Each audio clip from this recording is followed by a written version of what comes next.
باشوف إن نادي الزمالك ورغم صعوبة القرارات اللي أخدها وهي التخلُّص من أوسوريو ومدحت عبد الهادي، كمان إيقاف 3 من اللاعبين المهمين في نادي الزمالك وعرضهم للبيع، باشوفها قرارات قوية بتصُب في مصلحة نادي الزمالك في الأول وفي الآخر، قرارات تاريخية اتخذها مجلس إدارة نادي الزمالك وهنقول عليها قرارات تاريخية بالنسبة لأوسوريو وبالنسبة لثلاثي نادي الزمالك فتوح والزناري وصبحي، وأول مرة نشوف الكلام ده من مجلس إدارة نادي الزمالك أو من مجالس إدارات نادي الزمالك اللي كانت ضعيفة جدا وهدفها المصلحة الشخصية. المجلس الحالي قدم مصلحة النادي والمبادئ على مصلحتهم الشخصية وعلى إرضاء بعض الجماهير أو غضب بعض الجماهير. إزاي؟ أولا قرروا وحسموا موقف أوسوريو، تم توجيه الشكر ليه لأن أوسوريو بصراحة نتائجه سيئة جدا مع نادي الزمالك وكمان شخصيته ضعيفة جدا، وبالتالي تم توجيه الشكر للمدير الفني أوسوريو.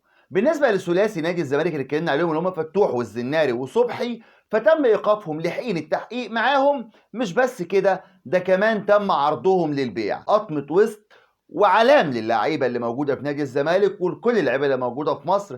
احترم النادي بتاعك، احترم النادي اللي انت لحم كتافك من خيره، اللي عملك بني ادم وخلى ليك سعر. الزمالك النهارده بيقدم نموذج، وان شاء الله اللي جاي احسن بالنسبه لنادي الزمالك. بالتوفيق لنادي الزمالك وجماهيره.